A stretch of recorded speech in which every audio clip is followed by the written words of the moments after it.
During the French Revolution, Rousseau once famously said, "When the people have nothing more to eat, they will eat the rich." Far more than the American people, the French respond to times of trouble and crisis with radicalism. The French Revolution was preceded by a flour war, in which peasants rebelled against rising bread prices, believing there was a baker's conspiracy. So the proposition that I've been on the front lines of corporate price fixing is just to get that out of the way. You worked for a company that was fixing bread prices. A search for grain was at the center of the storming of the Bastille. The French Revolution, of course, is absolutely legendary for its initial Republican promise, brutal class conflict, and the Great Terror, in which an air of paranoia led the revolutionaries to begin killing each other off in droves. Francisco Goya's famous painting, Saturn Devouring His Son, is often thought of as a metaphor for the French Revolution. More revolutions followed in 1830, 1848, and the Paris Commune in 1871. Most of these moments in French history were reactions to widespread food shortages in a deeply unequal society. Red, the blood of angry men. Black, the dark of ages past. In Delicatessen, a film by Marc Caro and Jean-Pierre Jeunet, two visionary French directors imagined what a post-apocalyptic France would look like. Although we don't know exactly what the cause is, a scene between the butcher, played by Jean-Claude Dreyfus, and a taxi driver talk about how the food just isn't growing anymore. Neither is his hair. C'est le rationnement. Les gens bouffaient leur godasse. Il y a du danger, hein? A fair bet would be that the apocalypse was related to World War II, where you're looking at a variation on Vichy France. A thick smog covers the city, buildings are crumbling and dilapidated, and since food isn't growing, seeds become a form of currency. Du maïs, du maïs, du maïs, des lentilles. Je touche du maïs. Throughout the movie, we get some hints about how bad things really are. Comment ça va en ville? Mal, très mal. The butcher, Clapet, makes a comment about how even the rats have been totally driven out. C'est un impôt pour les rats. Ça imite le cri de la femelle et ça attire les mâles. Il y a pas bon, il y a même plus de rats. You'd think it would be a bad time to be a butcher, but one food supply very much still does exist: human beings. The butcher lures young men to come live in his dilapidated apartment building, and the tenants help catch them, and then they feed on the meat.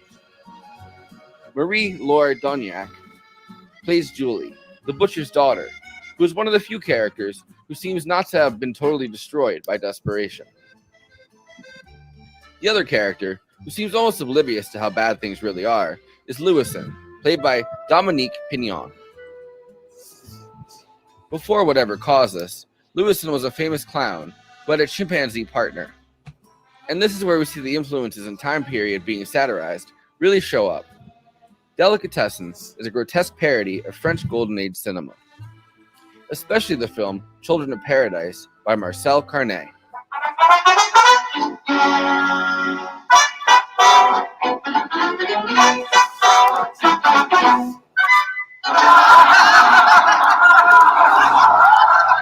Children of Paradise has been called, by French critics, the greatest film ever made. It was made under Vichy French conditions between 1943 and 1945.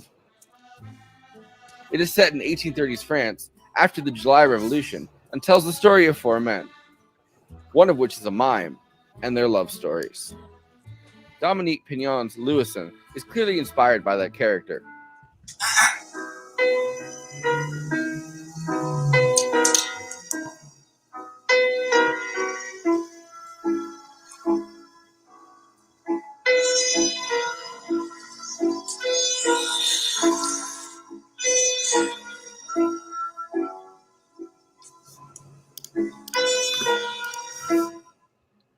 The last thing I'd like to bring up is that a secret underground group, modeled after the French Resistance, runs through the sewers and drains in the world of Delicatessen.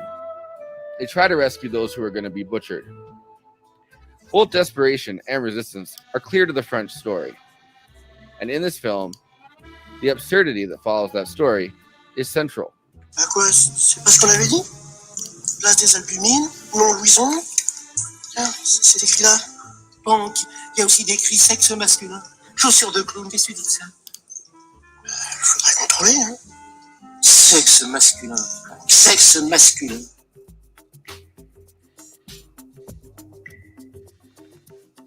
Anyway, before I introduce the panel, let me say, please like this video and subscribe to the Movie Night Extravaganza YouTube channel. Also, we are now monetized, so if you have any pressing questions during this live show, send us a super chat. We are absolutely obligated by international law, human rights law, to answer it. We also have a Patreon, patreon.com/Movie Night Extra. All of our after parties are available on there forever. Okay, let me introduce the panel. J. Andrew World, illustrator, book cover artist, comic designer, and artist for Give Them an Argument, co-host of Movie Night Extravaganza and Bad Takes. Conan Neutron, host of Protonic Reversal and the frontman for Conan Neutron and the Secret Friends. Conan Neutron and the Secret Friends is done touring until December 30th, but you can find all their music at neutronfriends.bandcamp.com. Christina Oakes, when she's not dog sitting, you can find her streaming on Twitch at twitch.tv/cosmopolitics. You can find her on Twitter and Instagram at @cosmopolitics. Throw her some subs on Twitch. Jared M. Skolnick, horror director and editor. Directed several short films, including Girl in the Basement and the music of Eric Zahn. KT Baldassaro is an actress, director, and writer who wrote and co-directed and also starred in Girl in the Basement, along with appearing in quite a few horror movies. I, of course, am your long-suffering host, Forrest Miller. Without further ado, let's get started. So much suffering. So very much suffering. Yeah, what the suffering is this week. I normally would make the part of Christina Oakes will be played by blank joke, but I don't have any props nearby, and I wasn't thinking about it, so sorry. A for thought. There you go. But by that globe, there you go. The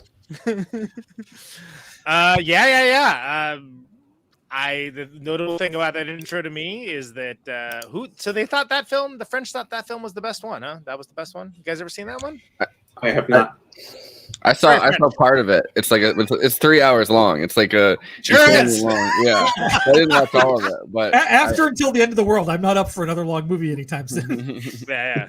But Marcel Carnet is his favorite director. The two of them, Jean-Pierre Jeunet and Marc Caro. So that's like they take all of their inspiration from the vibes. The vibes 100% fit. I'm just saying, like as a film, it's a great inspiration. But Yeah, you could distill it down, but especially a movie that old, when you're talking about 3 hours, there's like a kind of like transference of like, that's actually going to be a 6-hour film for us now. Right.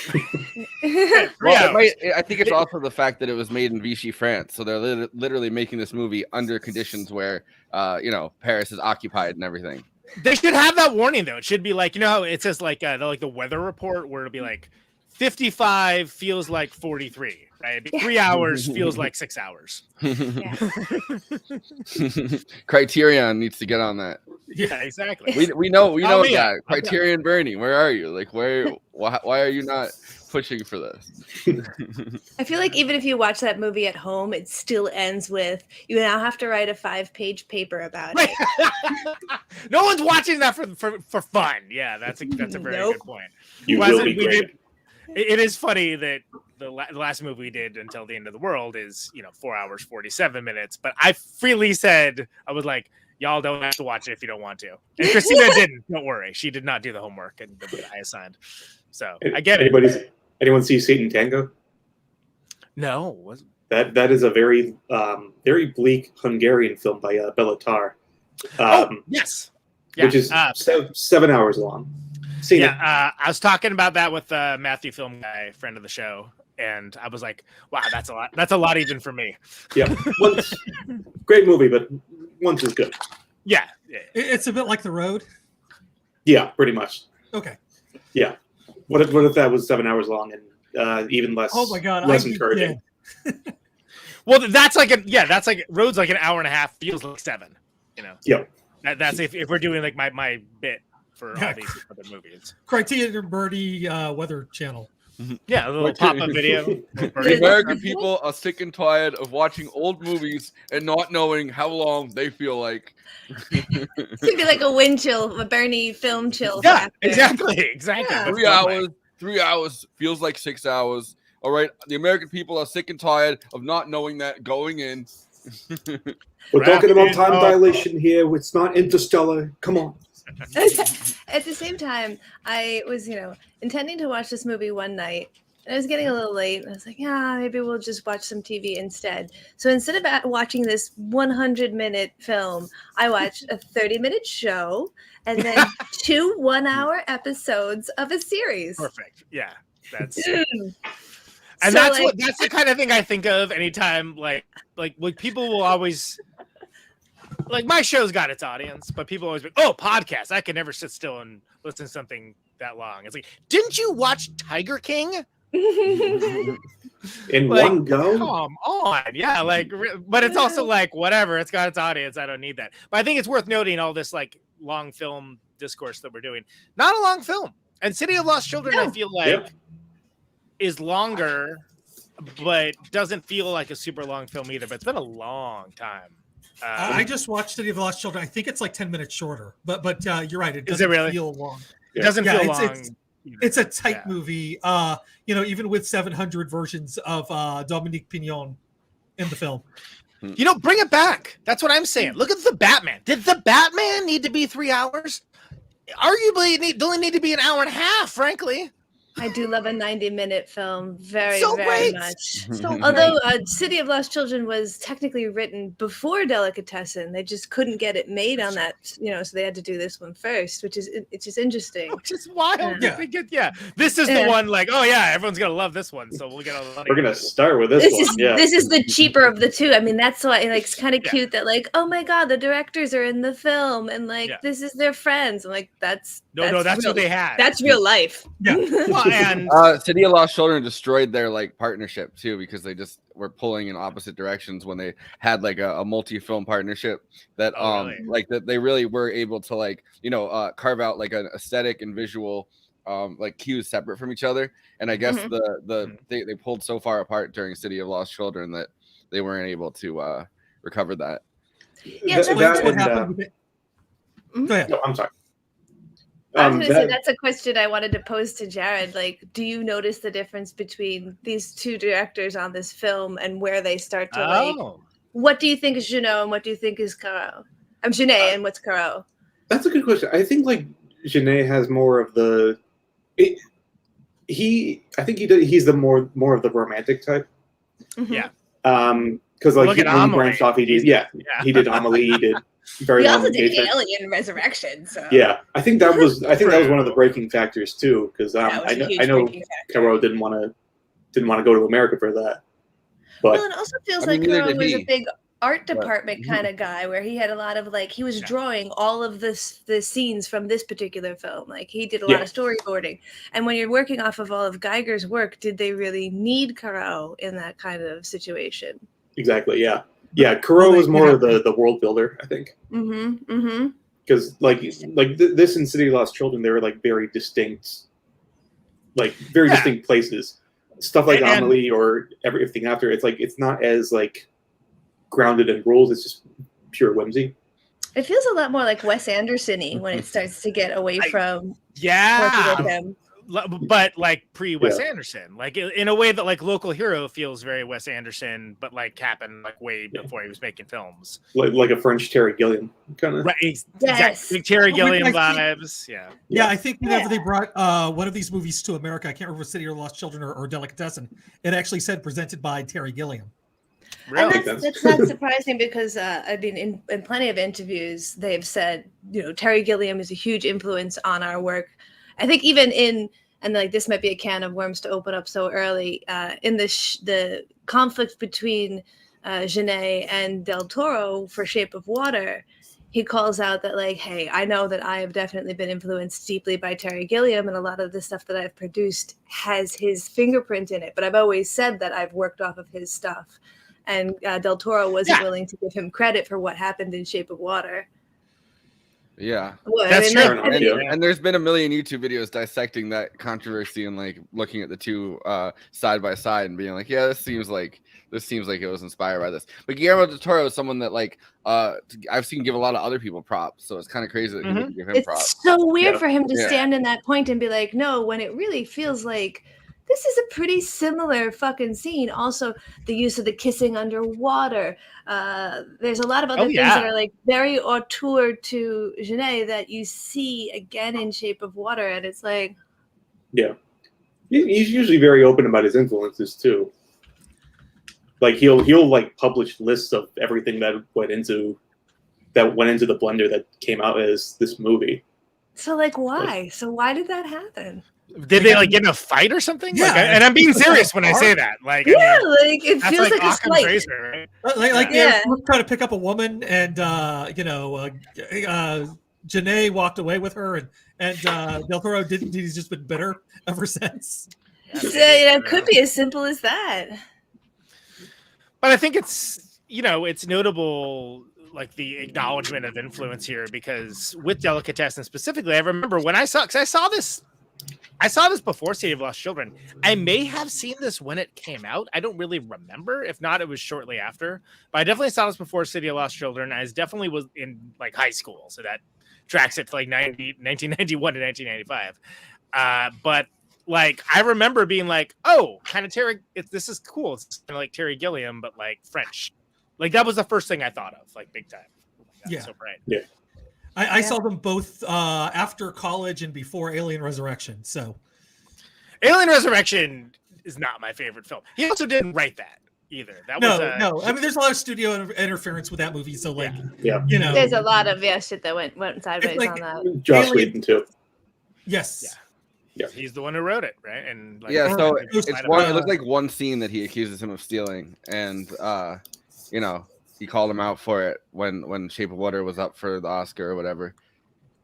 Oh yeah, well, yeah, but I would say that if you look at, I watched this movie knowing that they had that argument the second time through, and I feel like there's way more scenes than just that one scene that feel like influenced that movie to a point where it's like, just say so. I mean, the point where they're kissing under the water when the floor collapses. Well, it's just vibes too. I mean, she looks very much like Amélie. Mm-hmm. I mean, like, yeah, I don't know. People get really hung up on stuff like that, but I do think it's amazing. This is also there's a through line between this and Until the End of the World. Can anybody? I actually mentioned it in the last episode, so maybe I'll.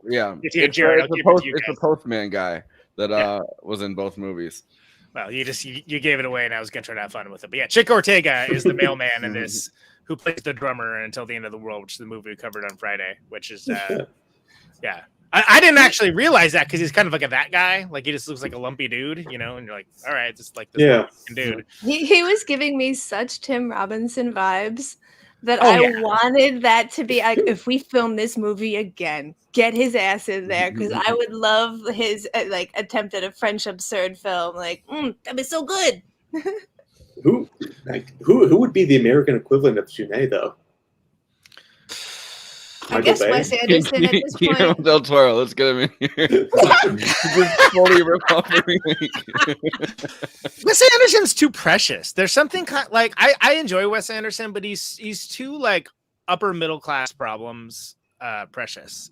Like I don't think he has the dirt to him. Frankly, He would never eat a person. He has too much money for that. He has Army Hammer for that. He's someone who like leans into the stereotypes a little bit to a comical degree, like Jeunet does. Yeah, exactly. Yeah, like which is a way more French thing, I think, than it is an American thing, right? Like they're like the French. I've noticed a lot have like these weird characters that are willing to like really accentuate the character actorness of these like relationships and stuff. And I feel like that's kind of like the girl obviously in this has like almost like Coke bottle glasses. It feels like It's almost cartoonish. It feels like Triplets of Belleville live action right. characters. So they're you absurd. So you I was need an gonna say American. like David Robert Mitchell, but like he hasn't done. I can't quite tell with that guy because he did like Get Follows. He did Under the Silver Lake. Under the Silver Lake, cool. Get it? Yes, absolutely. Yeah. But like, Yeah.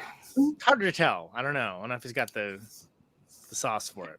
Somebody who's definitely weird and somebody who's definitely into black comedies. I mean, obviously you go back to Terry Gilliam, but that feels like back crossing a strain You know, like I guess we could I feel do like that. there's probably someone that we're not thinking of, but luckily we know. don't have Anybody to in work the this out chats? on air. Yeah, I was gonna say, so if you've got ideas, let us know in the chat. I've got kind of an idea. How about Michael Bay? Michael Bay's Delicatessen. Okay, so we just throwing shit out there. We're just throwing, yeah. Woody Allen. Wow. Okay. And All right. because I feel like he already did make an attempt. Did anybody see it's Fog and Shadow? No, is that a recent No, one? actually. No, no one has. It's so not a Woody Allen film. I was reading about it earlier today, in as much as like I have this big theory as to why this is such a black comedy and why this is so French. Are you guys familiar with Eugene Ionesco, the playwright? He No. wrote The Killer. Okay. It's very similar. It's about these people who find a serial killer in their society, and the everyman character has to stop the serial killer and approach him with logic and try and tell him like murder is bad. But he doesn't succeed in doing that, and the murderer stays a murderer. And the moral of the Usually, you French can't play- logic your way out of a serial killer. So. but like you should repent and try to be better. Checkmate, that, Liv. like- I got you. No more killing. Murder's. Is that people are innately the way that they are, and there's no chance for redemption. And this is like the same time we're doing No Exit, like Hell is Other People. Yeah. And I think that Jeunet thought that that was funny in the same sort of way that Chekhov thought that the Russian, like, oh, life is so sad is funny. And this is a movie that's like trying to be satirical on top of that, which is what Woody Allen's film was trying to do, but in a like way that totally fell fucking flat. But he does this like kind of comical, kind of physical everyman. I know he's way too old, but like Bananas level Woody Allen could have done Delicatessen. Yeah. Well, in the I same can way, see like that, yeah. the Coen brothers would have been a perfect fit for remaking this, but like the Coen brothers of like Raising Arizona, you know, like Yeah. early on. Yeah, that is No, so fucking good. Alex Proyas of Garage Days. You know, not. Oh yeah, you can do that. Yeah. But yeah. I mean, like, but let's actually talk on the face of it. Let's talk about the actual movie, because I think this film, especially for '91, I mean, pretty great entry in that early '90s like dark comedy canon, frankly.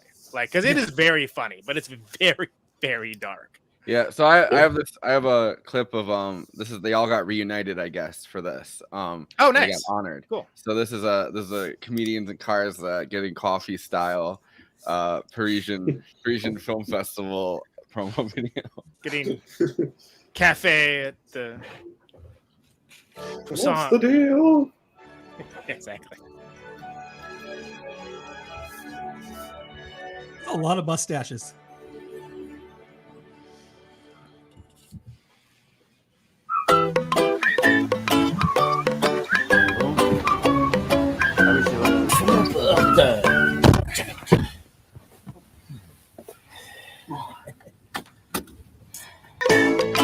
La queue, c'est pour nous? Je pense que c'est pour vous. Vous êtes des Bah ouais, rockstars. non, ouais. Des Beatles, en fait. Où sont les bodyguards? Mais il y a une époque, quand on faisait des masterclass, c'était ça, hein, à la FNAC. Pour Alien et Amélie, il y avait c'était la folie du bodyguard et tout. It was some jaunty music. And by the way, our apologies to those who listen on podcasts and do not speak French, because that was probably very confusing. But Yeah. those dudes hanging together in a car and talking about lots of stuff, basically. But it's really cool to see them reunited after like what, 25 years or something? Like Yeah, and to honor this film, which was their first collaboration. It feels weird seeing Dominique Pignon in like the real world and not in the Jeunet movie, because he looks like he was sculpted in a lab to right, like he's to be CGI. Jeunet. Yeah, Like- it's like a Muppet or something. Yeah. Yeah, they made like a Muppet version of Robin Williams and made him French for some reason. Yeah. And they got Down the to the- recipe wrong, and they just stuck Down with to the teeth and everything. Like his thing that seems like he's always playing with dentures, but also doesn't. I mean, maybe he has dentures, but I don't know. Very compelling look. There was so I guess to the earlier question in the chat, we have Michel Gondry. That's pretty good. Kind of like the same era though. Didn't those guys like sort of like make movies around the same time? Anyway, that's but again, guy who made Being John Malkovich, right? So that makes sense to me. Spike Jonze, kind of similar situation. I don't know. Being Spike Dominique Pignon. It's Oh no, Spike Jonze is the one that is Being John Malkovich Spike Jonze or Gondry? That was Gondry's, Jones, yeah. What Gondry did was Eternal Gondry? Sunshine. Eternal Sunshine, but that's not the one I'm thinking of. I'm thinking of anyway, it doesn't matter. Yeah, anyway. So it's got to be someone that can do weird. That's the important thing. Yeah. Yeah. So it's kind of interesting to see them in the car after all that time, and they're very inspired by. I mean, they talk about it all the time. Stanley Kubrick and 2001, which kind of I feel like is nothing like this movie at all. So it's kind of funny that like that's their that's their big like but like when they talk about what their big inspiration to get into filmmaking was, that's like the movie that gets brought up with. Well, so the classic, and I'm not pulling an Andy here. The classic, crazy expressionistic like Japanese horror movie Houseu. The big thing is that like he was inspired by Jaws, and there's like it's nothing remotely like Jaws, but it was more like the ideas of setting the imagination on fire towards like a certain thing.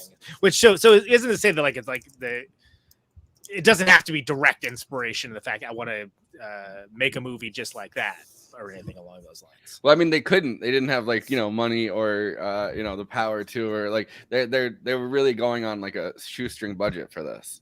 And it's the first movie they've ever made, and they're just trying to. It works so great as like they're basically just in this building. They're in this building, and like you got to make the building crazy and weird, and it is so much atmosphere. You get so much atmosphere. The colors, like everything's very yellow, but like at the same time, whenever they use blues or reds, which they did a couple of times in the film, they just knock you over the head. It's absolutely incredible. And that's why you have, Caro sitting in the car talking about the visuals and actually like breaking down, like, I'm thinking about what sweater he's wearing in that moment, or like, what the visuals are with their clothes. And like, it's kind of fascinating to hear him talk about that. Yeah. It's lit in the way that it feels almost drawn. Yeah. And it's, KT, we'd love to hear what you got to say, but, I'm saying this here on mute. Sorry. I'm usually the one's always yelling at people to stop mentioning that on air, but. So please go ahead. What were we going to say? What was the budget? Oh, good question. Let me see. IMDb has it as $4 million. It looks like it's all like a lot of it's soundstage, right? So yeah. I love asking the question when people are like, "It's a shoestring budget. They only had $70 million." Right, exactly. I mean, that's not. But like in film terms, that's not like a lot. You know what I mean? Like. Yeah. Like Clerks was done on 30,000. Yeah. Well, it's a good point. Okay. Yeah. I'll take it. Yeah. Yeah. Exactly. I can do it for 15. Hook it up, people. No, but it's what's that? 20? Yes. Yeah. But I think when I was on mute, I was gonna say, like, of the people here who make art and make things, like, what was the thing that made you want to be that kind of artist? Because if you think about it, it's absurdly unrelated to the type of art that you make. Like, sure. I wanted to start acting the first time I saw My Fair Lady, and I hate musicals. But I was like, this Audrey Hepburn bitch is nailing it. Yeah. And it was like so magical. Oh, I thought you were going to say you got inspired by being like, I could do that better. Right. Which is inspiration in and of itself, certainly. I'm the fairer lady.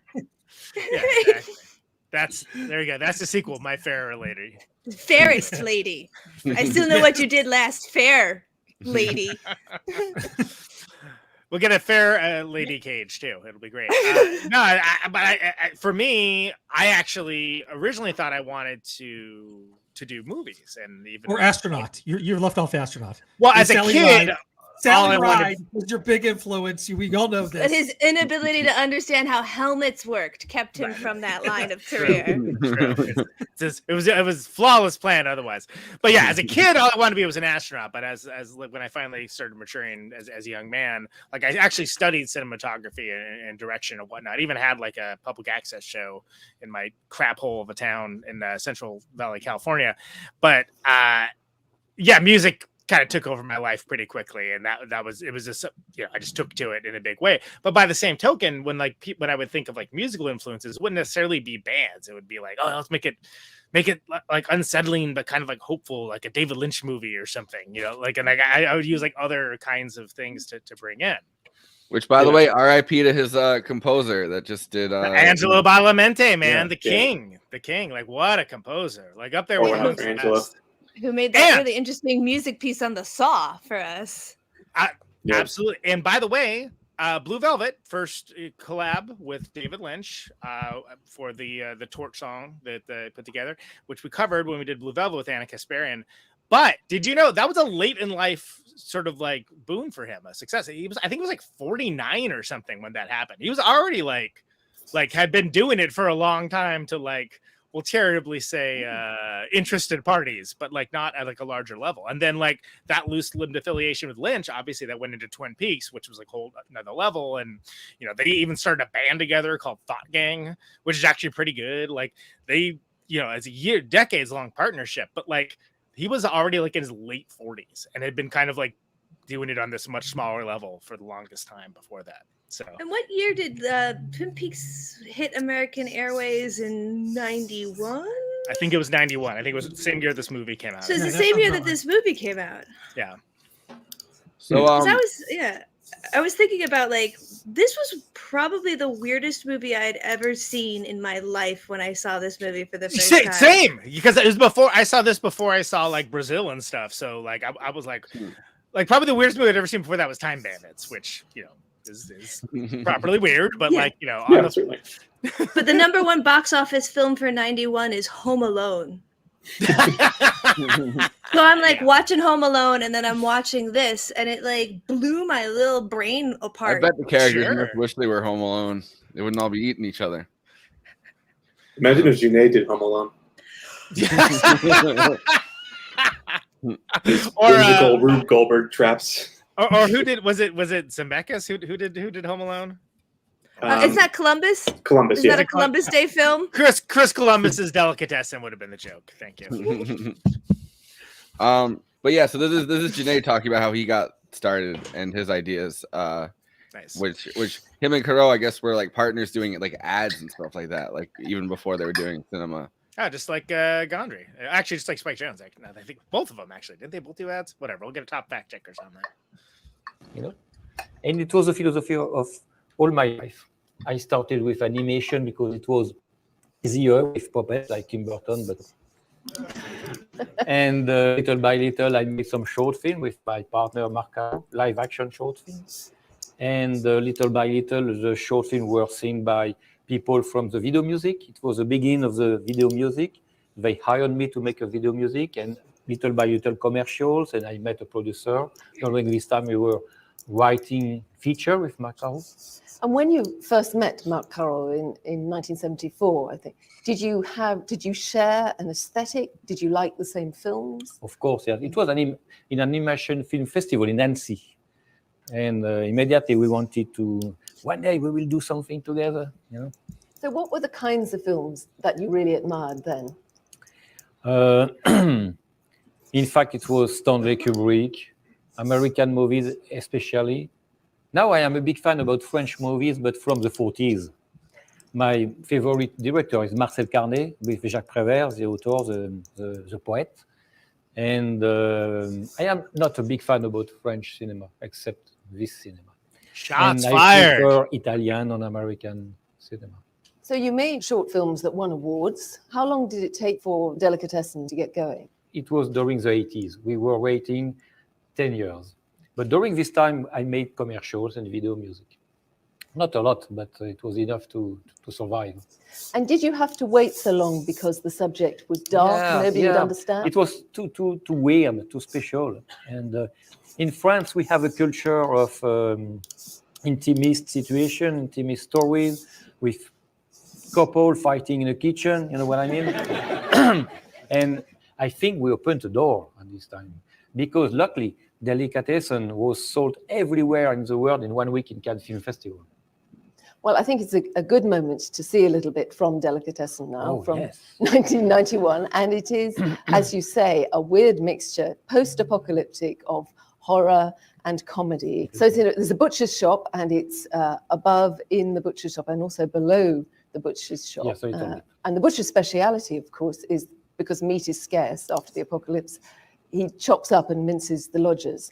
So enter the innocent Louison, a new lodger who's unaware of all of this, and he's working as a handyman, and he's called in to mend the bed springs on a bed that has previously seen quite a lot of action. Yes, it has. I don't know. I just liked her. I liked her explaining the plot of his movie to him. Yeah. He's And like, he, oh, and you heard this? he doesn't give her anything the entire time. He's like, oh, Yeah, it's been quiet. Well, but I love too that, like, well, that scene too, like that's like one of the first scenes, of course, with the coordinated bed maneuvers with like the painting and like the cello, and everybody like gets in sync with it, because anyone who's ever lived in an apartment situation knows exactly like that, those vibes, right? Where it's like you can't ignore it, you know what's happening, and you know that like when you're up to it, that they know that it's happening. So it's like, it's really hilarious. and they're all trapped inside. Like they're all trapped in that house. Like you They can't, have to you know. be there. They can't be. They can't be anywhere else. There's no escaping it. So to have it in that way, and that to me is the most Terry Gilliam of all of the scenes, is where it just keeps going and escalating and more, and like he's painting, it's going faster and faster. But it's great. It's hilarious too. I mean, I remember I lost my mind when I saw that for the first time, laughing, and I pretty much did this time too. Les stomp the Les stomp the deli. But my freshman year at college, we were sitting there in the lounge watching a movie, and somebody was having sex right above us. And but like nobody knew what to do, because apparently everybody was from the suburbs and grew up in houses. And they're like, well, do we do something about it? Because we can hear them. And we're just like no, just ignore it. And like they finish up, like, what do we do now? Clap. So dude,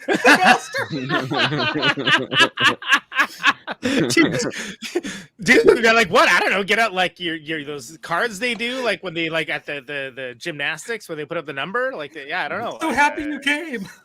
Yeah, what are you gonna do about it? Join in? Like, I mean, what can you do?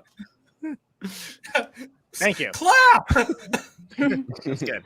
But yeah, I think that's a great. I mean, what do you guys? I mean, I think that's a really effective scene. Like, that's obviously on the more comedic end of this, and like less on the darker side of it. But like, hilarious, because that's so rarely acknowledged in film, and that's something that, again, come back to like my critiques of Wes Anderson, who I do like, but much like Sofia Coppola, comes very much from an upper middle class, like lower upper class, sort of like filming those worlds where you don't have those problems, and they wouldn't even know about those problems. Yeah, and they certainly don't depict them in their films. Yeah, I like how it's somehow both like extremely over the top, but also completely deadpan too. Like you have this like surrealist action going on, but everyone's just like stone faced going through the day, like whatever they're doing. Yeah, like okay, here we go. And that's where the I think like post-war era / pre-war era kind of vibes and aesthetic really work well with it, right? Because it's not like a modern day thing with people going through modern day problems. It's like both the apocalypse and kind of has like an almost older an older aesthetic to it. Like the characters are all like, their jobs are either like peasant, but like also just like postman. Like, it's very simplistic in the way that all of these characters are kind of just going about their lives. Yeah, it doesn't feel like a futuristic apocalypse. It does feel like you said in I think earlier, or maybe in the intro, that it feels like it's after the Second World War, and this is kind of like a deviant timeline where this happened for France. Right. Yeah. Right. Yeah, but that also could be like in some far-flung future where like society's digressed in certain ways, and certain like your battle situation. People in Interstellar that didn't get to leave Earth. Right. I mean, and it's almost irrelevant, right? But it very much has that, there's that type of decorum that comes, that post-war decorum of sort of timeless quality to it. Yeah. I think that scene that we're talking about is so crucial to why this film feels so fucking French.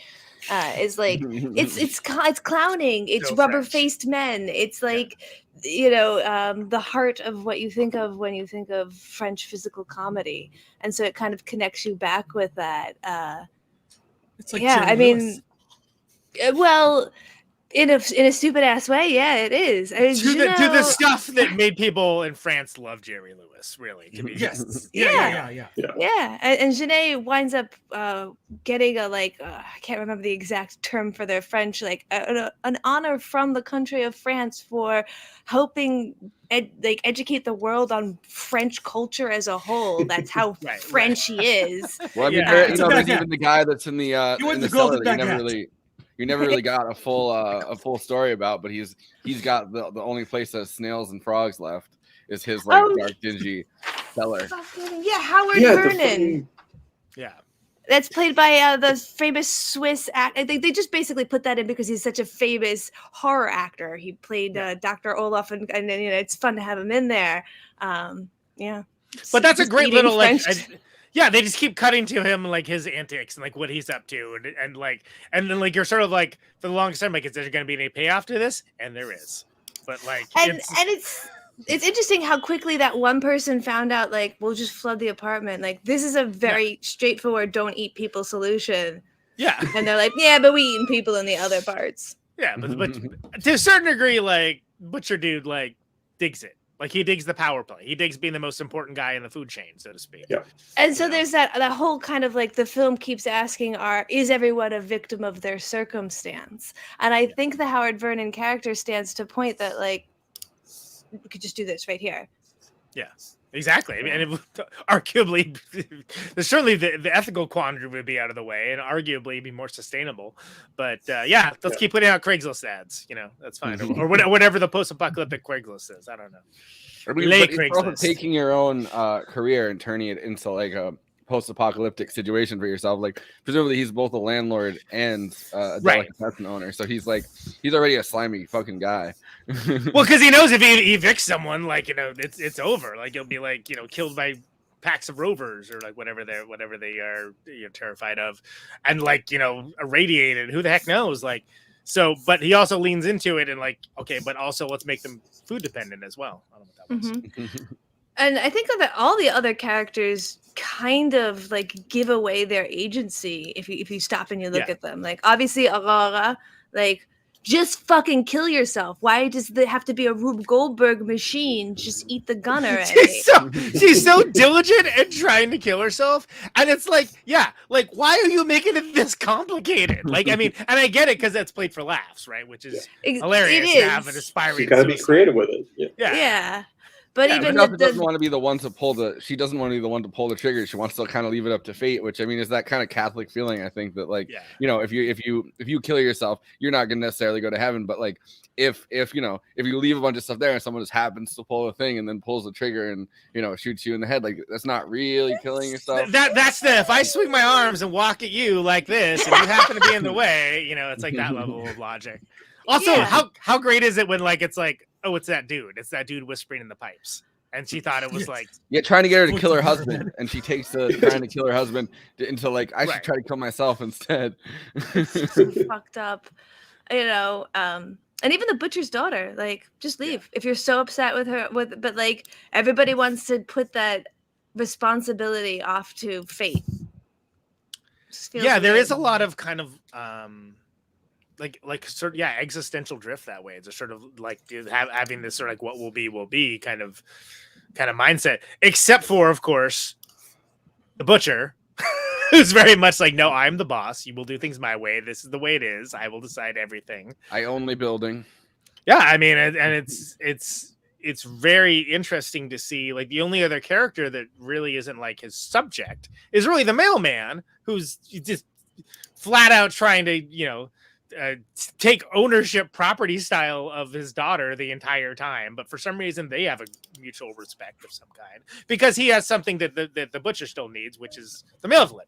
He has something the butcher needs, just like the taxi driver. He's in cahoots with the taxi driver. The taxi driver needs a taxi driver. The taxi driver is going to bring the new lodgers, aka the new meat in, right? And how great and hilarious is the guy trying to like smuggle himself out in the garbage can and then getting busted as like a way to be, because you're like, what are we watching? What's I like to happening refer to right him now? as the Drew Barrymore of this movie because he's on the cover of the fucking movie and he died in the first 5 minutes. It's like first 5 minutes is over. Yeah, absolutely. He has, he has those nice big eyes that you can kind of just kind see of poking out of the. That's great. It's great. Did not work this time.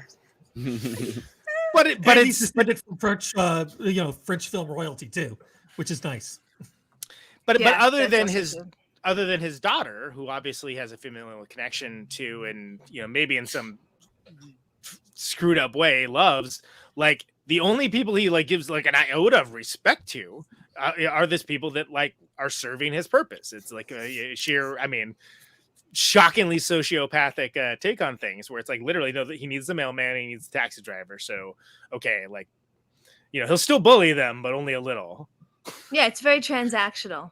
Mm-hmm. Everything is super, super transactional between all of the characters involved. Good point, because even the more friendly characters are still complicit because they know where the meat's coming from.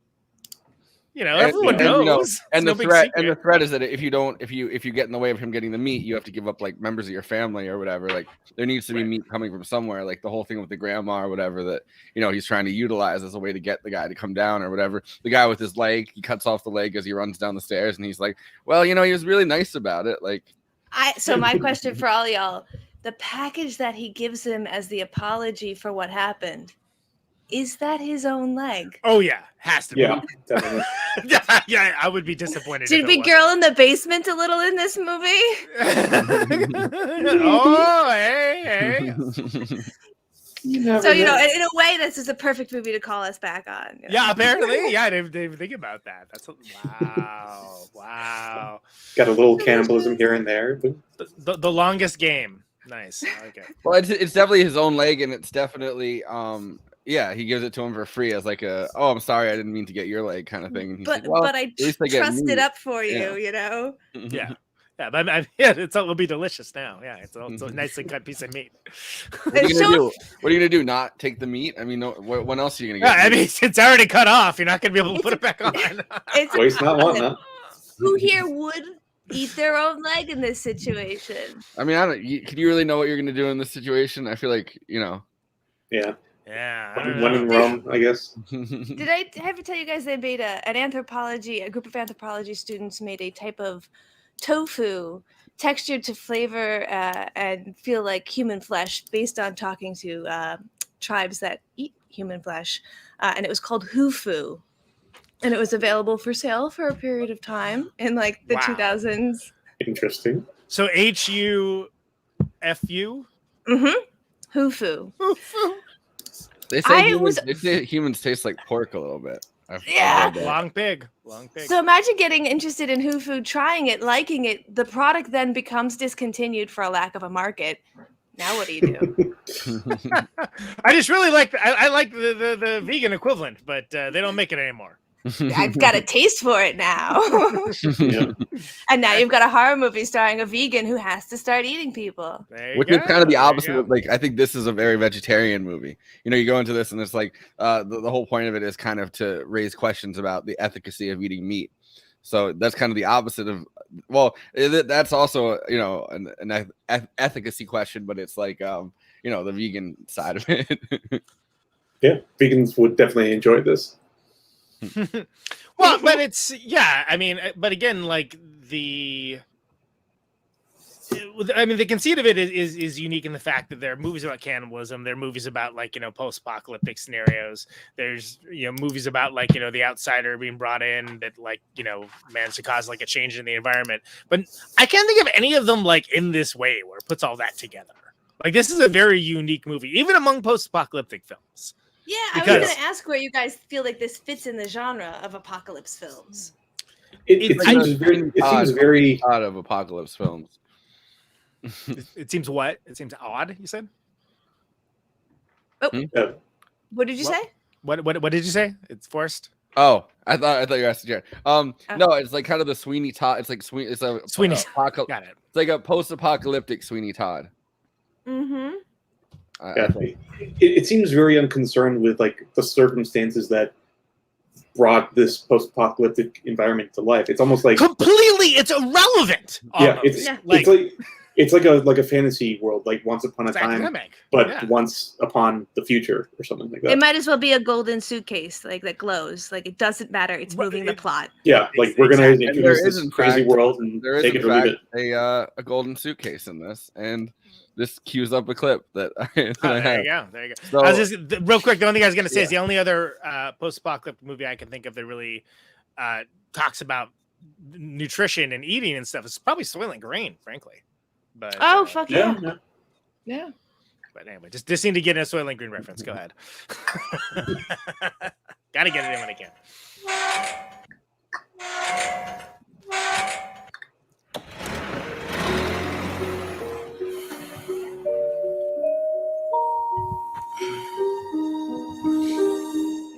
Dans cette valise, je vous ai retrouvé des petits objets. Ça, c'est amusant, c'est la boîte qui contenait le nécessaire rustine de Tiki Olgado, qui réparait donc les préservatifs. Et puis là, évidemment, voilà, ça c'est tout Delicatessen. Alors voilà un autre objet qui a une jolie histoire, évidemment, qui est emblématique dans ce film, qui a une place importante. C'est un objet qui est assez complexe, comme vous pouvez le voir, puisqu'à l'intérieur, tout un mécanisme de radio qui permet de le connecter et d'avoir en ligne directe, à condition de mouliner un petit peu, les troglodytes. Faites venir petits oignons voltigeurs à feu doux. Ça, ces objets-là sont amusants parce que eux, c'est le générique. Alors le générique sur ce film, c'est pas un générique ordinaire parce qu'il faut quand même savoir qu'on a tourné en toute petite équipe. On devait être 5, mais ça nous a pris 3 semaines. Chaque nom avait un objet particulier. Celui-ci, je l'ai gardé puisque c'était celui du décor qui était sur un mètre cassé et je trouve que ce mètre, je l'avais pris dans l'atelier de mon père. Un autre petit trésor, ça c'est amusant, ce sont des maquettes, toujours pour le générique. Donc voilà, ça c'était le petit encart qu'on voyait à la fin, tout le monde en parle, un film de Caro Jeunet. Cette valise, maintenant, je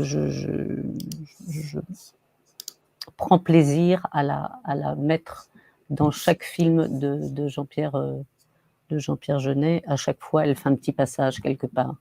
Elle a été dans Un long dimanche, Amélie. À chaque fois, elle a une petite place. Je vais toujours lui trouver une petite place.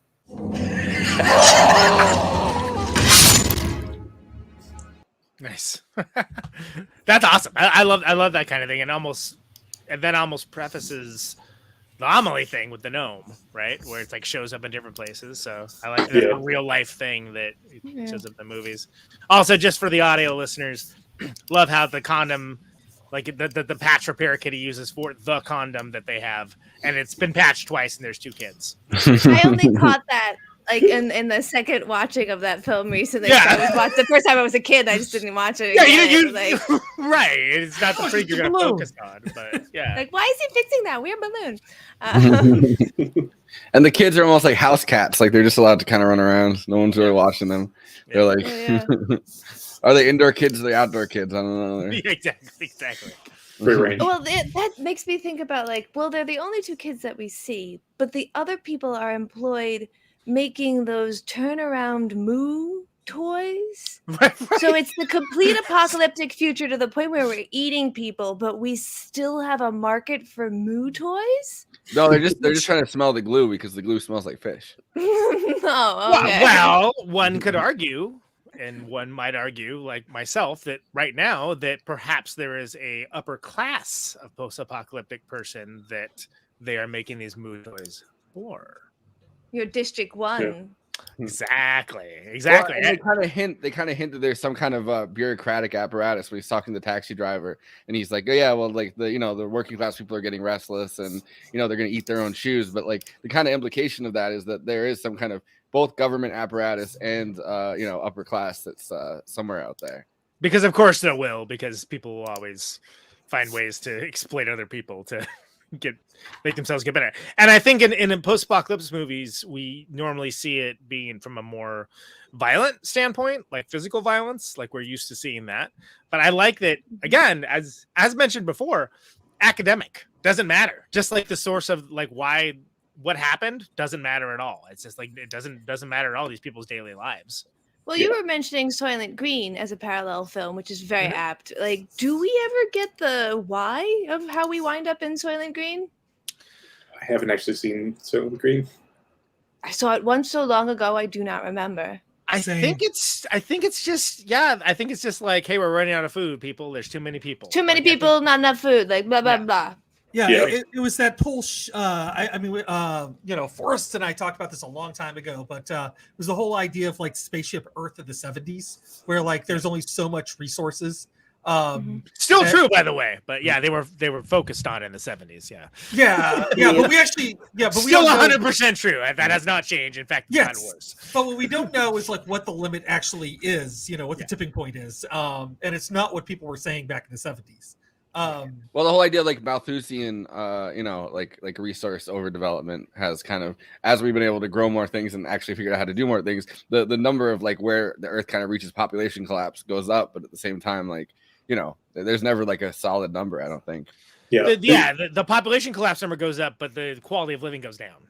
Yeah, there's never going to be like a bell that rings and like we did it, guys, we did it. All right, everybody, colony collapse time. Yeah, I mean, we did just reach 8 billion people. Yeah. So we'll get some hufu. It'll sort it right out. Yeah. Yeah, right. What do you guys think about the troglodytes? Like the troglodytes? They're so great, and I love that they're like mentioned as these like othered, boogeymen. So much, and you finally see them like, oh, these guys are awesome. Like they have cool handshakes and shit. Like they're I guess great. they're supposed to be vegetarians too. The whole thing is that so they're underground trying to. They just want lentils, man. Which kind of is funny that like they're under there trying to get to the lentil stash, but he's like the butcher. You know what I mean? Like they've broken into the butcher house. and one of the main ones is Caro, correct? Yes. Like one of the more, because like both of them, Jeunet is also in there. I feel like I want to create a Bennifer name for the two of them and just call them Jeannot. But spelled with that. I got you. He said that in Jeannot said that in San Francisco that he got asked like, hey, are you guys a couple? Like him and Caro. They were like, are you guys like, are you guys such a power couple? Yeah. But I love those guys. I love those guys too. But the troglodytes are awesome because you kind of like get a glimpse of like you're so ensconced in this world in this building and like these people's lives and this overlord of a butcher that's like controlling everything, and then you're like, oh yeah, and there's this whole other world like literally like 20 feet underground where it's like a completely different social order. Seems to be far more equanimous. I mean, like, it's granted you have to wear those weird suits, but like, like whatever. It's because it's wet, like as long as you don't mind the water, it seems like they're having a much better time. They certainly treat each other better. One of them is able to get. Yeah. No, they're like the Vichy resistance guys, right? Like, yes. That's who we based it off of, right? Yeah. I remember it. The sans-culottes. Well, they do have a name like troglodyte. No, these are supposed to be the guys that are like, because this is post World War II. These are the guys that are like the resisting the occupation or whatever. But in this case, the occupation is whatever caused the apocalypse. They're quite literally the underground movement. Yeah. Exactly. The Jack of the Underground. They mean it literally. Yeah. But I mean, I can't name another movie where they're not showing you all of the stuff, like the hierarchy of it from the top and the bottom, right? Like this guy, this is like, this is a slum still, you know what I mean? Like he's not living he's living better than they are, but he's not really living better than they are. You know what I mean? He's living better than they are by making their lives inherently worse.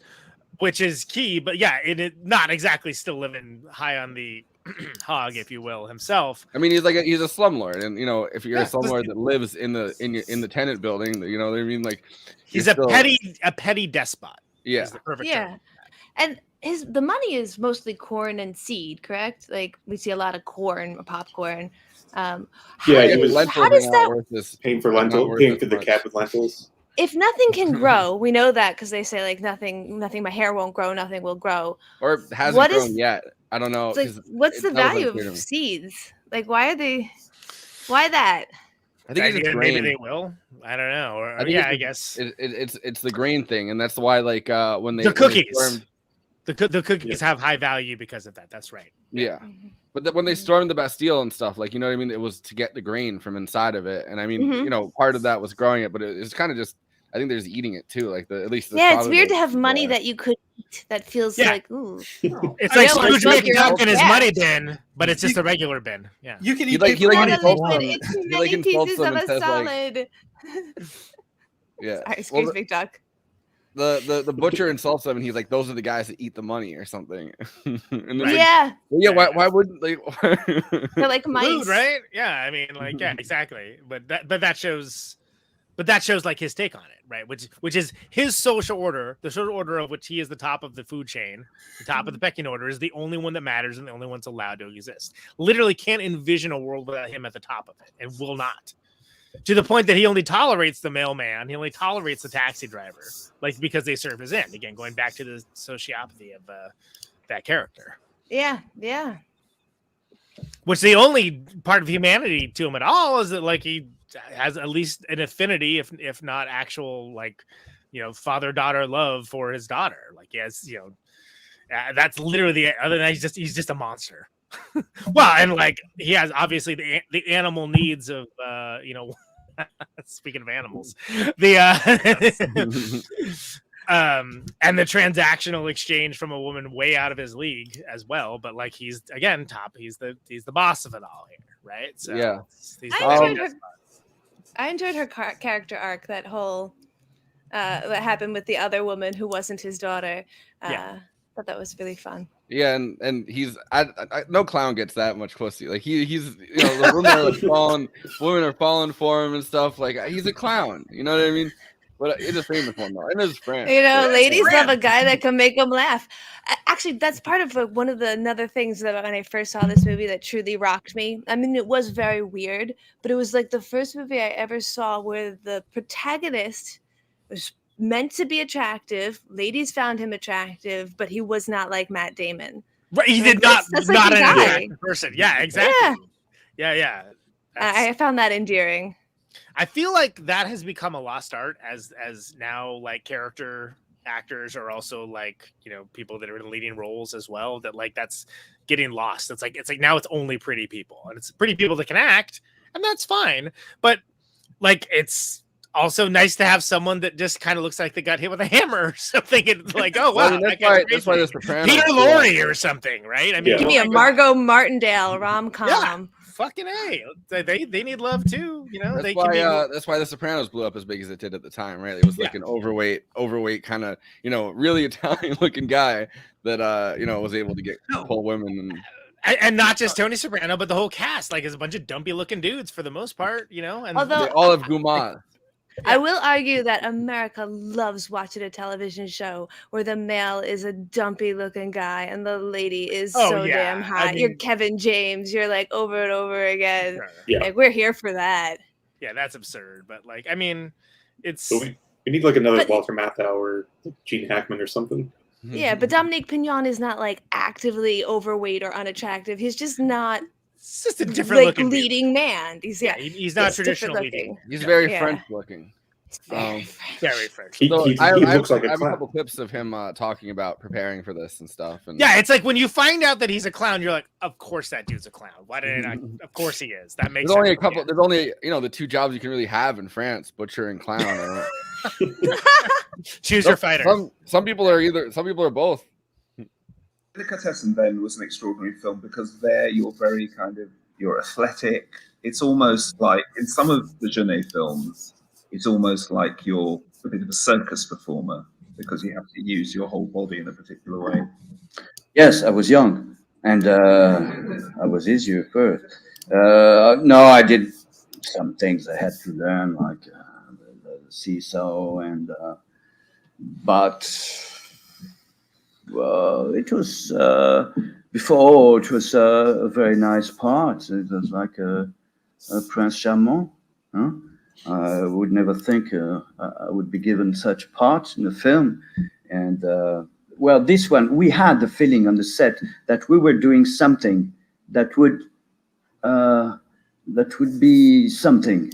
You know, it was a very first film for many of the actors, a first film for many technicians, and the script was so out of the way of the usual things you saw in the cinemas at this time, that we had the feeling that we were doing something very peculiar. Mm-hmm. What is it like acting in a film like that? Because I imagine with Jeunet, this film is Jeunet and Caro working together, it must be very, very precise because the mise en scène is so, you know, spot on, and there's a certain acting style, and all the camera positions are a certain way. So I guess it can't be about improvisation very much.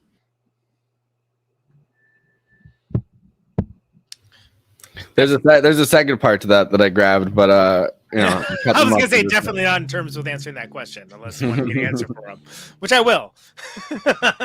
No, I like it because he's like, again, like one of these character actors. He's a that guy. He's a that guy kind of. But a very French that guy. But he's the most French that guy of that guy for sure. He's that monsieur, whatever. Yeah. Even in I took German. Sorry. Yeah. even in Alien, which I saw before I really knew who Jeunet was or any of his other work. Like I remember seeing him and like just recognizing the very distinct face. Like, who is that guy? Yeah, like he looks like a dude that you feel like you should know, even if you've never seen him in anything. Like I know, I should know who that guy is. Who is he? Just one of those instantly compelling faces. And I don't even know any French people really. I mean, well, and I think that, you know, circus performers have a really good like language of mechanics and body movement that would be, you know, something that a director is really going to buy into, really going to like, that I can talk to you very quickly and we can know how you can get this scene where many of these scenes have no dialogue. So you need to get your actor where they're going with the joke, which is physical. Like, oh yeah, circus clown, this is your dream. I would argue again to go back to the is Del Toro just Jeunet? I like Dominique Pignon is to Jeunet as Doug Jones is to Del Toro. Like Doug Jones is a very famous body actor. Yeah. Like the having that language is super, super helpful to getting these really eerie, no dialogue bits across to you. Maybe they were fighting over custody of Ron Perlman. Perfect example is that movie Day Shift, where the fellow who directed it, I can't remember his name right now, but that movie Day Shift with the vampires, he got a bunch of contortionists to be the vampires. So therefore, the way they move is like probably one of the most arresting things, other than Snoop Dogg as like a cool vampire hunter cowboy like figure, which is just awesome in a different way, is the fact how they move is like crazy, and it's actual contortionists that are doing it. And it's so cool because it's unique looking. It's like you haven't seen that before. The nurses in Silent Hill are another same group of like contortion dancers. Yeah. Like that scene doesn't fuck you up. I don't know. You're a scary person, man. Yeah, You've don't seen look in shit. that closet. Yeah. this is the second part of him talking about this improvisation or whatever you want to. There's a scene when I'm coming to my lover girl, Julie Clapet, and for tea to have tea in her apartment.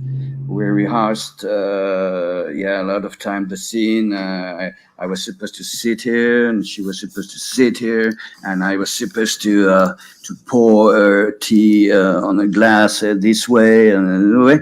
And so when the day came where we had to shoot the scene, we were very prepared and everything. And you know that my lover girl in the film is supposed to be short-sighted, and so she had to rehearse a lot. And when we shot the scene, we did 1 take, 2 takes, and Jean-Pierre wasn't very happy. And so it just came to me, and he told me, instead of sitting there, you're going to sit here. And he just told the cameraman and the light director, and and I was the only one to know it. My partner didn't know it. So when I did that, and she had a real panic, and the scene that is in the film is the result of that thing. So he likes sometimes to how do you say to rush to change at the last minute. Push things different way to yeah. And this film is so much about a certain style, 1930s, 1940s French cinema. Did he say, go and look at a lot of Marcel Carné or something? Yeah, of course. That's well, there were two directors, Caro and Jeunet, and they were fond of old French series, and they were fond of this period of the 50s, and also because a question of budget, because to have a set with all these kind of objects is, well, in a way it's easier to get. It was easier to get at this time, and that's it. That is a great scene, because I love that, like, she doesn't want to wear her glasses, and like and it's freaking hilarious, because like he wants to, like, make a good impression too, so he's like kind of helping, but then she's like over pouring the tea and it's overflow. It's hilarious. It's classic physical comedy. Like when it's classic physical comedy with like crazy stakes, because you have to think like, they're at the end of the world. How many cookies are left? How much tea is left? Yeah, exactly. Well, also like how much opportunity do you have for le romance? That's a good point too. Yeah. Like, because there's that one guy that comes around, but you can tell she's not interested in the postman guy that like wants to, club her over the head and bring her to a cave or something. Like she's only right. Yeah, far less endearing character than the drummer. And the perfect example is someone who can say your name in a way that makes you hate your own name. Julie, like, my name is Rebecca now. Yeah, exactly. You've ruined it for me. Someone says Jay Hutch talks too much, says in the comments that Dominique Pignon looks like he could be a Canadian prime minister. And I feel like if Montreal became its own country after all of this, he could be the PM for Montreal. Absolutely. Yeah. It's about a clown who becomes prime minister through some like was that the Zelensky show? Like was a Mr. Bean kind of situation? Yeah. I was thinking what's that called, Forrest? You watched the whole thing. The servant of the people, the Zelensky's. But like, I don't know, like there's been a lot of weird looking Canadian prime ministers up until Trudeau, who's like, the one handsome Fidel Castro kid looking. Yeah, which I mean, his dad certainly falls in the category of weird looking prime ministers too, which is weird. Yeah, well, actually, fell far from the train. He used to have the Spanish Inquisition villain mustache, Justin Trudeau, back in the. Why did he get rid of it? Yeah, well, I guess, but Castro has swag, so I guess maybe that's where he got it from. Yeah. Well, okay, but nipples. Okay, look, it's not the after party. This is the mustache and he's going for like a D'Artagnan kind of thing. Yeah, big Three Musketeers vibes. You're right. Like a guy. I hate the bottom part. Yeah, that sucks really bad. That looks like he'd be like a disposable bad guy in Blade. he's like posing for a cover for like a he looks like he's like looking like a model, but then also fucking like a model for like the 1500s or something. He's modeling like tunics or something like that. For, like... he's definitely gonna call me milady. He 100 would call you milady and like and mean it, but also like maybe like haha. But also, here's my fedora. He's gonna tip his feathered cap at you. And be like, yeah, but it'll. Maybe. Oh man, he would definitely have like all kinds of fencing gear too, for sure. So maybe, maybe work out. He's like, mind if I take out this tip? Did you say? Look at you said. I can't get that. Like, hold on. I saw it right as I. Dude's got a trapezoid soul patch. Yeah, it does. It goes the wrong way. It's totally like, it's like somebody described what a soul patch should look like, and he got it wrong. From memory, yeah. He looks like he's auditioning to be the sheriff of Nottingham, and like Yo, that's yes. But I think that okay, so like getting back to the movie, like that scene's incredible because like you get like a little moment of like, normalcy in this like insane like cannibalistic household. That's like, it's the first time you really get to see her kind of like be a human too, and like you get to see her be something other than like the daughter of this monster who's at least tacitly complicit as much as she keeps trying to get away, which then, you see that they're at odds about this, right? Like, shockingly, he's overprotective. Wow, who could have predicted that? And she thinks he's not a doofy looking dude. She thinks like that, there's something about him that she likes, and they managed to put that in, and they do it in a way that's like, I know so many movies with bigger budgets and better special effects that try to pull this off, and it's terrible. It's like, drop this right now. Get to the monsters immediately because this sucks. She also seems to be constantly like trying to get the guys that come there to at least without I think overtly telling them or without overtly challenging her dad. Like she tries to get him to free each guy that comes in there, but then but then it's different because this time she seems to fall for him. But you'd have to imagine that she's constantly like, hey, do we have to like kill this guy? It's like almost like a pet, you know what I mean? Like, or something like that, where like you're asking your parent like, hey, do we really have to like stop like my parents just like catch mice or something with like a mouse trap and something like I would imagine that she would be like, hey, maybe let's not trap them with a mouse trap or something this time, you know what I mean? Like trying to like cajole the sociopath to not being a sociopath, right? Well, I mean, imagine growing up the daughter or son of a farmer or anyone who has livestock. And like, maybe we don't kill the lamb this year. Mm-hmm. Yeah, I was trying to think of an example and didn't think of that one that good. My grandmother got a pig a while back and named it Arnold and raised it from a piglet. And one day the pig disappeared, and we're having a big like family ham, and all of a sudden, just one of my cousins just blurts out, "Is this Arnold?" Was it? It was. Yes. That's the reality of it, though, and it feels like she is arguing for a pet, just like you said. Like, please don't kill this pet, but she argues for every pet because there's no gravitas to her. Like, don't kill this guy. I love him. He's like, you're such a sweetheart. Well, he's also like, you keep telling me, not that. Yeah, you you say that about like, all of them. Yeah. It's like, but then you eat the meat anyway, Well, it's that's his rationale for everything. It's like, well, you have no problem eating the meat, right? And like, and like everyone just kind of like, okay. Well, and well, look at the way that she looks. She's got those biscuits. She's got the nice outfits. She's got the really clean apartment. As much as she's like, don't do this, she reaps all of the benefits of that decision and doesn't choose to leave. Like she has some complicity, by just the privilege she gets from being the daughter of a petty despot. Mm-hmm. It's a serious privilege, despot privilege. She didn't check herself. Do better. Yeah. I think we need clapping hands emojis for sure. I did the despot. More female butcher cannibals. It's like Desperate Privilege by Robin DiAngelo. It's like the white fragility, but it's the one for despots kids. I love. Okay, point of order. I love the way the movie unfolds, where the physical comedy turns into like literally like the rooms just disintegrating and like the building like falling apart, and just like to the point that like a favorite small thing for me is that like when the bathroom collapses and just the toilet is like hovering. like a plank board.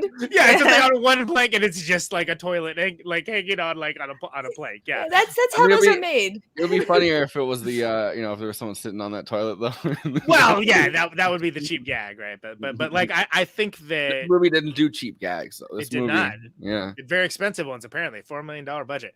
But like the but I think that all works, and like you get to see like the the denouement, if you will, of their relationship. And this really, like, we'll just go and say, charitably say, adverse situations. There's like attempted gunfire and attempted gunfire. One of like the weirdest things is that is like, oh, like, Rick, what are they doing with that glue? Like, why are they putting glue down the? Oh, it's going in the gun so that you can't use the gun to. Oh, okay, all right. Because I mean, even though I've seen it before, I was like, what? What's with this? It's pretty smart for some kids to know that that's how that would work. So maybe if you just let your kids run wild, they'll find very effective ways to like stop the nasty man with the gun. So there you go. That's the moral of the story. So maybe leave that condom unpatched, or just don't keep using it. I don't know. Yeah, So I watched this. Yeah, don't lock down your schools. Just let the kids run wild. Give them glue. Only with glue can you stop a school shooter. Yeah, that's apparently our stated reaction to school shootings for this country. So, yeah. I watched this movie with my husband, who is a handyman, does construction, and so that point where the toilet fell like that, he was like, "Yeah, that's how that floor would work." But also earlier on, when they're doing the sinks, and you turn one and it comes out, my husband immediately goes, "That would be so hard to choose to do." And I love that no matter what your thing is, when you're watching movies, you have that moment of like, yeah, there's also this is 30 seconds late or a minute late, but the only thing that stops a bad guy with a gun is a good guy with a glue gun. That's good. That's good. Yeah. We'll allow it. Put We'll allow that it. on the t-shirt. That's the t-shirt. But it's also like, I mean, but I get that too. Like, I mean, if I, there's a few things with me where like, no, especially, oh my God, if you ever see somebody playing a musical instrument and they're just like not playing it, it's like, just don't show it. Literally just don't show it. Yeah. I'm like, stop. Which is why it's funny. Multiple former guests of the show, Chris Murphy for Scott Pilgrim versus the World, he was the guy from Sloan. He came in and his job was literally to show these non-musician actors how to play their instruments and not look like they're not playing their instruments. Except Michael Cera, who knew how to play. Yeah. But Allison Pill actually learned the drums from Chris Murphy of Sloan, who's a great drummer, by the way. It's not his main instrument. He's a great drummer. Yeah, I've seen him play live before too. They switch off. Can attest. But yeah, and I mean, Allison. I thought you were gonna say Canada. It was like, I didn't know we could do that. Canada. You see in Justin Trudeau's that kills in mustache. Quebec. Thank you. You see in Justin Trudeau's mustache. How about Canada don't? Yeah. There you go. New rules, folks. But anyway, yeah. Are we? So I'm sorry. Are we? Do we want to do one-liners, or do we want to keep going with that? I mean, I don't want to. I know. We could do one-liners. Okay.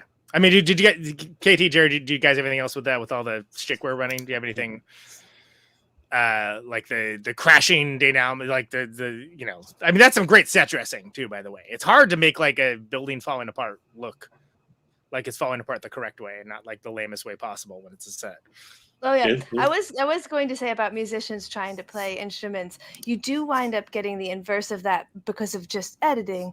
There's a great story where Taron Egerton learned how to play the piano for Top Gun Maverick, because he has a scene where he plays Goodness Gracious Great Balls of Fire on the piano, and he like months went at it, got it, great, does it live. They tape the whole thing, and it's like 3 seconds, and it's just a close-up of his face. Of course it is. Yeah, of course. Yeah. And it's like, I did that to heart on the piano. So like, they only want to show it to you when it's shitty. Meanwhile, there's somebody playing a guitar solo and their hand looks like this, right? They're like, it's like, and like there, besides The Princess Bride, there has never been a real fencing in anything where I haven't been just like, please, I want to die. This is so bad.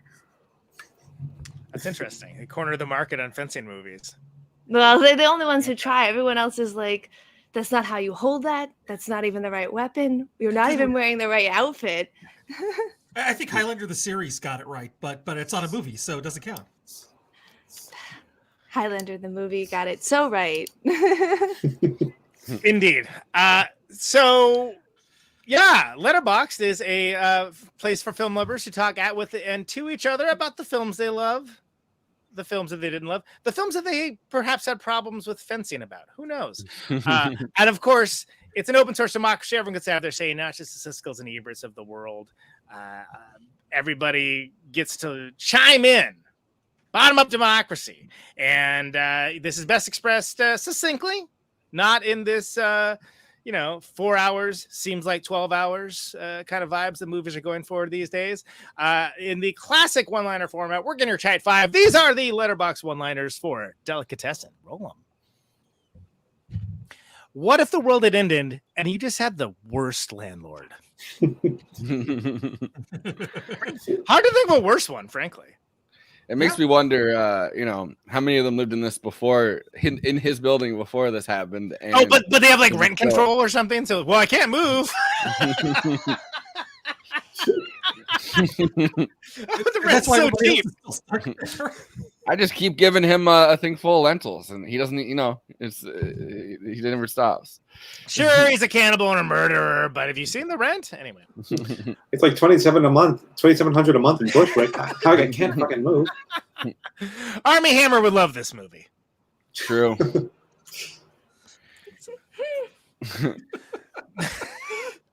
My dream is to live in a basement filled with frogs.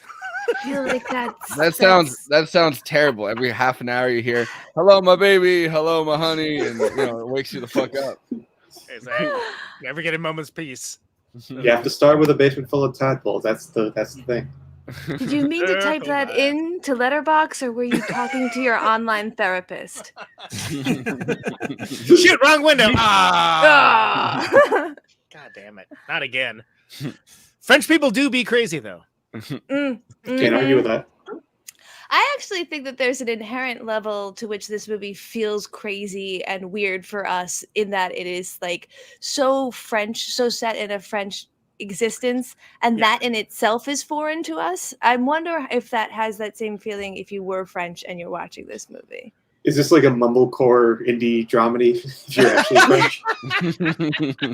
Well, that's a good point, though, because when I think of like most of my favorite French films, it's all like French New Wave or like stuff that's around that era, right? So it's like, and that's all sort of, they were defying convention of cultural norms and things along those lines, as much as people like Bogdanovich and whatnot were doing over here. So that is a very interesting and salient point for a French people do be crazy though review.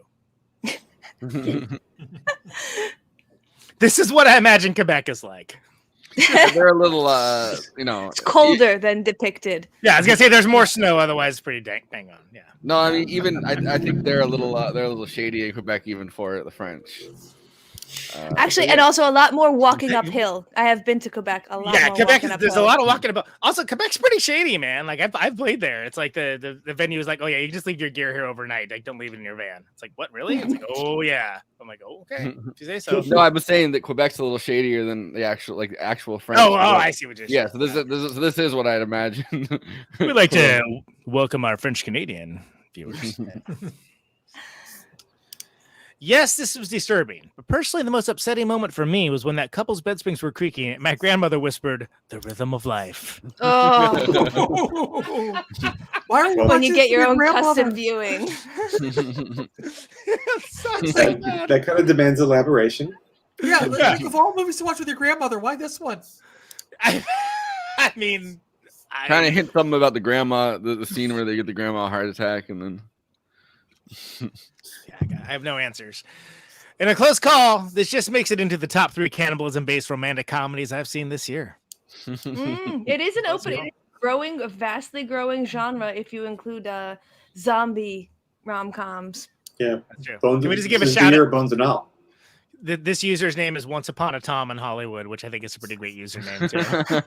That is a great username. Yeah. Wish I was called Tom so I could do something like that. Exactly, but you were tailor made for Until the End of the World. So yes, yeah, can't complain about that one at all. Delicious. Hey, director Joe Lynch. Would order again. Exactly. Good Special dude. order. This whole movie be like cannibalism, a good thing? Discuss. Depends on who you're eating, I think. That is the most accurate description of the film so far. Yep. Also, some tags. Those underground guys look like moles. Also, he apologized. Pretty good. Well, it's like the Sweeney Todd line where it's like, how gratifying for once to know that those above will be serving those down below.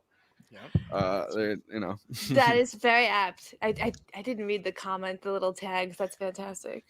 Some of them are pretty great. Some of them are better than the actual one-liners. Not this time, though.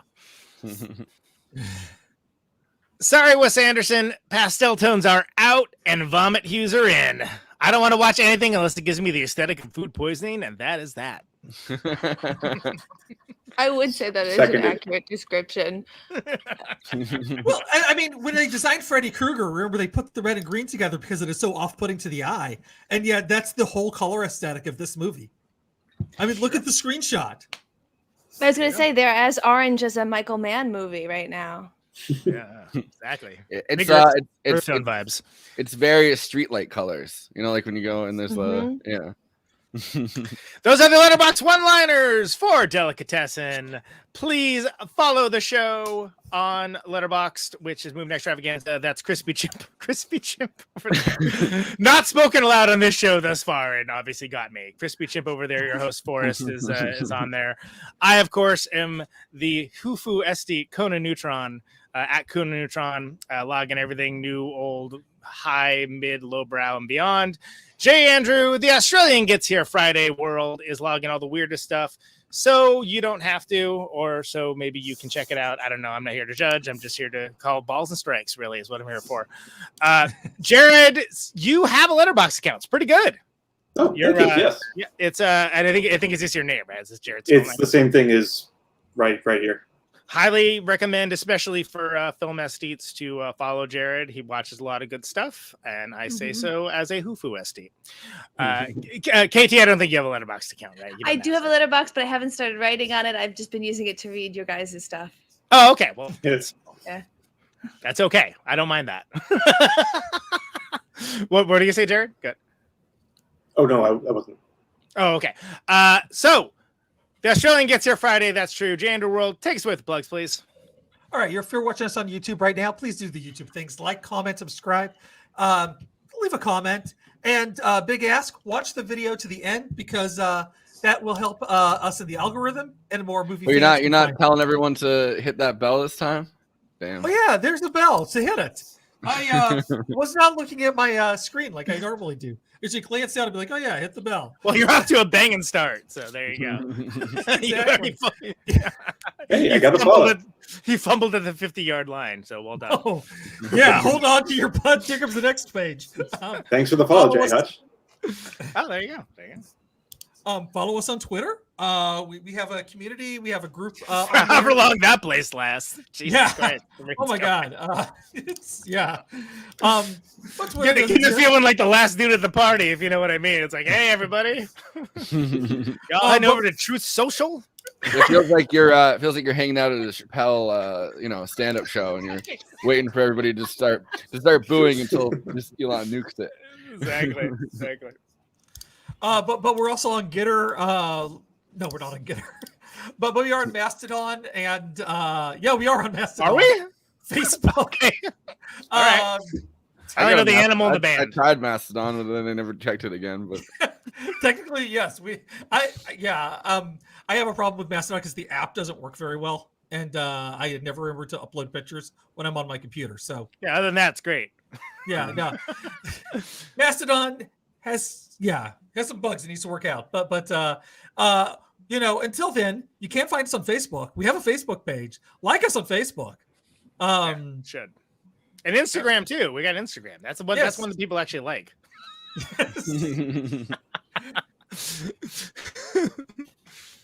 And a Patreon. Don't forget the Patreon. Go over to Patreon. Nobody likes that. No, Patreon. I'll be over on Mastodon if you need me. I'll have to give you money. I'm not going to retruth this. But being on Patreon gets you access to things like our after parties when we have them. And say like tonight we're not doing one, so you can actually go and watch an older one and be like, after party forever. Yeah. Last Fridays was pretty rowdy. Yes. That was a good one. I was overserved. That's all I'm gonna say. I was doing the serving, by the way, but yeah. So I Conan, am serving. Yeah. you have Protonic Reversal coming up this week. Yeah. Alec Mackay of Hammered Hulls and the Warmers, Faith, Ignition, and yes, Ian's brother. And then I had Mike Watt on and Mike, the legendary Mike Watt, Minutemen, etc., as well as Mike Bagata, who these are different episodes that both are Mike Watt episode's up in the general feed and the Mike Bagata episode's still patron only until Monday. But they did a fantastic couple records together. Really cool, interesting guitar player, kind of like a Nels Cline type of fella. Really interesting. Excited to talk to Alec. That Hammered Hulls record is it's in my top 10 of the year. It's really good. And that's one that I didn't even listen to it until maybe a month ago. But it's fantastic. So highly recommended. And and then I guess I should probably do my favorite records of the year episode that I always do, but it hasn't really set in that's almost the end of the year. So I think it's probably going to be that maybe this weekend. It's like, what? Jesus Christ. It's going to be January any minute now. But yeah. Anyway, all that's out on Protonic Reversal, ProtonicReversal.com. Yeah. And you got stuff on neutronfriends.bandcamp.com. I do. I have my band on that. Yes. As well as just neutronfriends.com if for some reason people don't like Bandcamp. Bandcamp's the one thing. It's like if I met someone who didn't like Bandcamp, that's a sociopath. I'm sorry. If you don't like Spotify, get it. Don't like iTunes, totally understand. Don't like Bandcamp, sociopath. No, Bandcamp is very nice. It treats its customers well. So we actually see money out of it. It's great. Yeah, that's the other thing. Who knew? Pay people. Who knew? Yeah. But yeah, so check that out. Make sure you can get Conan's music on vinyl. You can get That's What I Call Dudes Screaming t-shirts, stickers, buttons. So close. That's what I call dudes yelling. And we also have magnets, but I haven't put them up online yet. But yeah, I got the shirt. Stuff that you lick and slap Forrest on there. has the shirt. Yeah, he does have the shirt. Forgot about that. You got it in not Poughkeepsie. Where the fuck do we play? Peekskill. There we go. Poughkeepsie. I was picking my feet there. Yeah, no, Peekskill. That's where Facts of Life. I have the shirt, and much like Arby's in this movie, I got the beef. That is the nice plug for Arby's. You get free welcome our new sponsor. I was trying to eventually connect this movie and Arby's. Like that horsey sauce. They don't go to Arby's anymore because. Well, we're just gonna have to fight these are bad movies behind the Arby's. Yeah. We'll try to get people to go there because I don't want to have to fight anyone. I'm just be like, oh well, no one's at Arby's. No one goes there anymore. And Conan, you have one more show this year coming up in Chicago on the 30th. Chicago, at Reggie's with Ghost Force and Interesting Bricks. Yeah, and I think Ravana and her crew are going to come out for that, so that's going to be cool. So if you're in Chicago, come brave the cold, see us play. It'll be last time for a bit because Tony is back in Louisville now. So we're going to be playing this area less often, which is fine. I'm fine with that. Which doesn't mean we're going to stop playing, don't get me wrong, but it's just going to be stop taking us for granted, people. Jesus Christ. Let's see. Christina's not here, but I am going to tell people to go check out her coffee. Support her because she's. That's the weird. I understand what you're saying, but it's the weirdest sentence to say. And then she's a coffee manufacturer. No, it's delicious. It's everybody's got a side hustle. ko-fi.com. It's like basically you leave $3 tips for people. Yeah, it's like Patreon for Twitch or something. Is how she described it. Yeah, it's basically the whole. And I was like, isn't that Patreon? But okay. Yeah, no, the whole concept is buy somebody you like a coffee. You can give her money. That you can give Christina. You can give our Christina money, and we like that. So, but it's spelled differently, so they know how to get there. Yeah, I think it's like KOUEURGHFEAGH.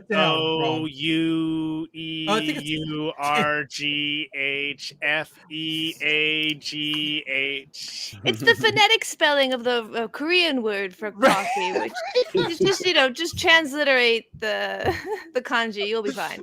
Yeah. Yeah, you're asking me to spell. This is gonna be great. You're the one that made it spelling. I thought like maybe she has a really nice dark roast, bringing stuff over from Jamaica. Like everybody's got that side hustle. Dennis Tech from Radio Birdman was on Controversial, and he has a coffee plantation on the Big Island in Hawaii, and it is awesome. And I highly recommend it.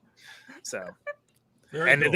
If you want to get coffee from the guy from Radio Birdman, there you go. But yeah, it's like KOFI or something, right? Yeah. It's got to be spelled cool, like limousine. I forgot to write down the website to send like Kofi Annan. Kofi Annan. It's like Kofi Annan. Kofi 2012. It's like Kofi Annan. Yeah, exactly. Yeah, you can go tip your despot. Pokemon feed the polls. You know what I mean? Like, that's gonna be the new thing that Elon is pushing, like the tip your despot. Because he's gonna be needing it. He's an aspiring despot. He's not a proper despot. He's a wannabe despot, which is even sadder. Anyway, continue. Katie, you have anything you want to plug? We kind of forgot to talk about that before we started. No. But you can check out Girl in the Basement on yes, wherever you want to watch it. Yeah, we have it on YouTube right now, actually, which is a really great way to go and catch it free. Just stream it. People like that. It's integrated into your Roku. Have some fun. And if you're watching this on YouTube, it's on the thing you're already watching. So what's your goddamn excuse? Exactly. Just type it up, Girl in the Basement. Oh, but make sure that you write like 2015. Otherwise, you can watch that Hallmark movie. Also pretty good, but different. Different vibes. We'll try to listen to different vibes. Us, 32 minutes. So if we're talking about that, like, I don't want a 7-hour movie. 32 minutes. 32 minutes. And Jared also worked on that. I know you got a bunch of things, Jared, that are in post-production.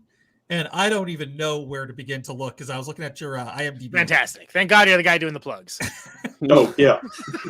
I've been working on a couple of productions out here in LA. I worked on this one movie for BET a couple of months back, which should be premiering next month, I think. And right now I'm working on a documentary, so I'm keeping busy. And you can find any of my stuff online too, so check it out. Yeah, because that's right on your website. I just rewatched, was it the Earth movie? The Earth Rejects Them. Oh, yes. Yeah, thank you. Great one. Yeah. Yeah, KT was in that too. Oh, yeah. I'm one of the, like, coming at you in the dark things. Yeah, you are absolutely creepy. That's what we're going for. Yeah. Let's do what I can. It's like completely unsettling. Right? Like, it's this sweet movie about kids, and then it just turns to be unsettling at the end. It's great. Classic. It's like how I feel about actual kids. I was going to say that. I was like, do I pull that joke out or just bring it back a little? I was going to say that's how I feel about the plugs. That's where I was going to go with it. Yeah, and if you like these plugs, you can actually see me do stuff like this live in New York City. Come heckle me, much like they do on the panel here. I'll be at this the cutting room at the Give Them a Revolution live show with Jason Miles of Give Them a This Is Revolution. Ben Burgess Give Them an Argument, and Sam Cedar, fucking Sam Cedar from the Majority Report. So from that one stream with Steven Crowder. That's him. Oh yeah, and Dave Griscom and Matt Leck from Left Reckoning. Don't want to forget them and yeah, those guys. And there's going to be more people. It's going to be awesome. I can't wait. This is going to be wild. I don't know what I'm doing there. Anybody I've ever worked for. It's just gonna, all in one place. Yes. And Andy in the middle is talking about Stargate. Yeah, I don't know how I'm going to work Stargate into it. It's going to be amazing. But you got a little time to figure it out, so that's the important thing. You'll find a way. Yeah, there's advanced tickets and stuff for that, right? People can find it. Yeah. If you go to Ticketmaster, you can find it. Just type in "Give Them a Revolution" and comes right up. You see my art, so you know it's the right one. Who doesn't love Ticketmaster? Yeah. We'd like to welcome our new sponsor, Ticketmaster. The people's champion. Exactly. The proletariat. Yeah, you can get Give Them a Revolution tickets. You cannot get Taylor Swift tickets, but it is what it is. Yeah. Well, what can you do?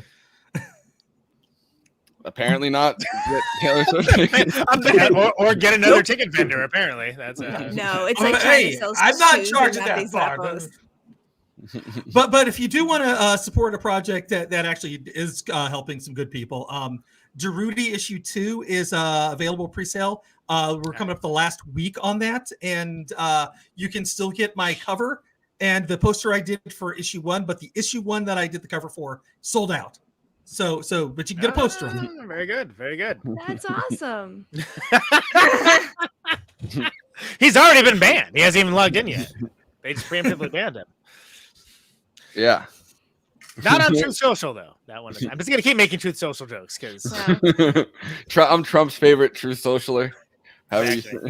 He's like he retweets you all the time. That's why guy, I make the joke, so I can Forrest say Flacco. They call him Forrest Flacco. The crispy chimp, folks. I don't even want to know what chimps fucking, what chimps taste like, but we didn't even talk about that. We didn't even talk about We that didn't part of the even movie. talk about Dr. Livingston having those nope vibes. Dr. Livingston, I presume. Yeah. Yeah. But final thoughts over here. If anyone wants to bring up the crispy chimp, Was that Andy? Did you get done with those? Was that? I think I did. I think we've reached the end. Jesus. He blacked out, so he doesn't remember. Yeah, pretty much. Peanut butter milk stouts are just it's like 40% I'll start alcohol. with Jared and go this way. Final thoughts.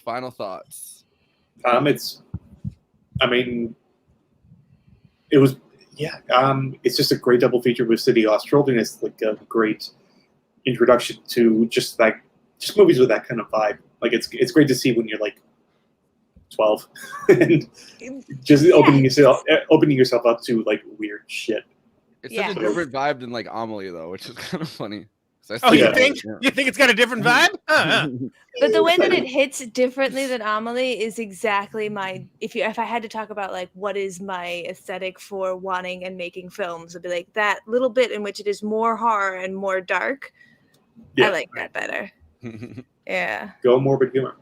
Yeah. Katie, the final thoughts on this or about chimps or about about any of that. I do want to say about City of Lost Children. I don't know if you guys know that like Ron Perlman doesn't speak French. That's all just learned phonetically. That's just him reciting all the lines phonetically. And I just want to have a moment of being like, damn, Ron Perlman. Respect. Good job. All right. Respect. But my final thought, I guess, would be a question for everyone. Because when I finished watching this movie, the first thing I thought was, is that a happy ending? Yeah. Is it a happy ending? It's gonna get. I mean, or is it like Snowpiercer, where we're like, these people have survived, which was what we wanted for the situation. We want to see the protagonist survive, but like, and there's a polar bear to an inevitable death. Like they're not dead yet. Well, but it also seems like the sky is clearing up a little bit. The kids are sitting on the roof. Like it seems like maybe things are lightening up, and maybe one day there will be, new corn. There's a palpable removal of the fog in that scene, but like, so are we? Like, is this one of those movies that divides us? Are you going to believe that the top stops, or do you believe that the top keeps going? Like, well, I think it opens up the possibility of hope. Is what's important about this. After not being an absence of hope through very funny absence of hope, but an absence of hope for the lion's share of the despotism for underneath the butcher's reign. Yeah, but I've been like, they have no money and they're not eating people. Half the people are dead. Well, they're like hanging out on the. I mean, well, no, I guess they flushed it out, but the troglodytes took all that. So like, how long is their survival? They left with the troglodytes, and that, I mean, the end of it. I mean, who knows? You don't really know what happened. I'd like to think the ending is supposed to be like nature is healing a little bit, and like, but it could just be a good day. I like it isn't spelled out though. I like that it's ambiguous because do you think it'd be better off if that dude was still butchering like the lodgers? I mean, I guess. Well, will that just get filled with another person because people are. There's a new butcher. Yeah, exactly. Yeah. Like, there's a butcher that's like handsomer. He doesn't look like Benjamin Netanyahu. Yeah. Well, it's like a hermit crab shell. Like, will this now open place in maybe. society just get another crab in it? If we did not have a butcher, society would have to invent one. Yeah, I don't know. If I didn't have good resolution on my television, would I have noticed the clearing up of the smoke? Or would I have just thought the movie ended? Yeah, I don't know. It is le high definition. Yeah, that's my final thought on the film. It's like I don't know if this is a happy ending. But they're ending it where it peaks. Mm-hmm. There you go. So cut away before it goes downhill. Yeah. But Hufu, you got any? Look, awesome, bizarre, surrealistic black comedy that doesn't forget to actually be funny. But as much as this is a post-apocalyptic movie, it's in a echelon all its own, a very unique one at that. Well acted, well directed, cinematography and set design is second to none. This holds up. This movie's great. It's 30 years old. It still holds up. Still holds up. Doesn't look dated. Doesn't look like an artifact of its time. It's just exists in its own universe. And those are some of my favorite films, and I'm really glad that we included it. And it's a great movie, and it's amazing to me that like City of Lost Children came after this.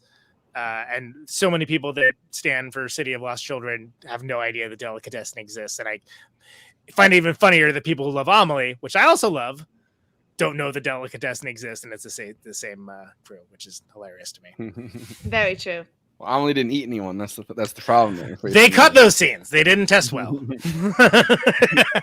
But Andy, she's like, she's adorable, but why is she eating the boyfriend? Wow, she's quirky. She's so quirky when she butchers them. Yeah. Well, that's the thing. They also cut it from The Shape of Water. It was originally with an Italian lead female, and she was just like, I gotta fry this bitch up.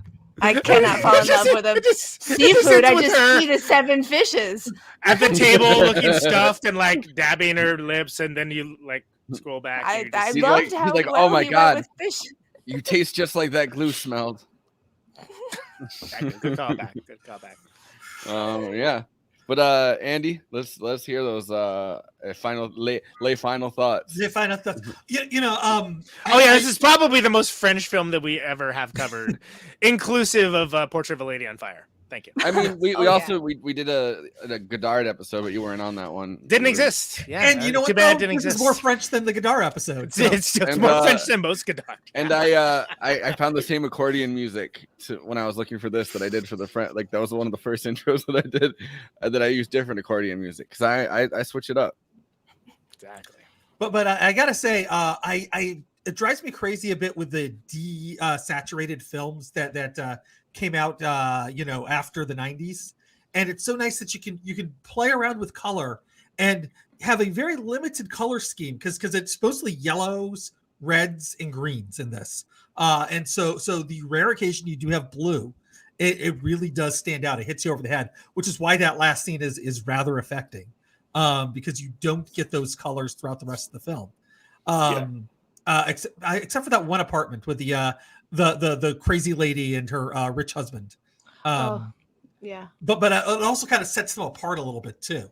Like it almost feels like they're separate from the rest of them because of that color scheme, which is really nice way to do it. I mean, like, and I always appreciate that whenever people think about color in films like this. I know the 90s is kind of where the desaturation began with like The Crow and stuff like that, but also like sometimes it works, like in The Crow. I think that absolutely works. So I'm gonna defend that one, but I'm gonna say like but it's nice to see a post-apocalyptic movie with color. Yeah, and it's interesting that he starts out. Marc Caro starts out thinking about that on that level. You know what I mean? Like, because this is their first movie. Like, sometimes you have someone that thinks like, oh well, I didn't used to think about color, but now I do. It's like in this case, it's like, well, I wanted to think about the sweater, like the clothing first. Yeah. The Crow, 102 minutes. 102 minutes. Not bad. Oh yeah. Not bad. A lot That's of another story film they tell that's for that. Yeah. gonna get remade, I think. And it's going to be at least 3 hours, guarantee you. Yeah, easily. And the third act will suck, like all new movies. But Bill Skarsgård's a good casting, better than Jason Momoa, which I mean, I have hope for that because I do like you. I really enjoyed the original, although I didn't enjoy some of the stuff that they added. Like the character's name is not from the original book. Isn't that like Edward de Raven? Oh, Eric in the film. Yeah. Yeah. God, it's been so long since I've read the comic. To be honest with you. All right, stay tuned for the next episode of the Crowcast, so we break it down to all the important topics. Sorry, tangent. All right, well, we are going to be back on Friday with we talked about 12 monkeys over here, 12 monkeys over there. Go over there. With an Australian. Yeah, with an Australian. I hate to admit it, but I'm hungry after doing this, so I'm gonna go eat some food.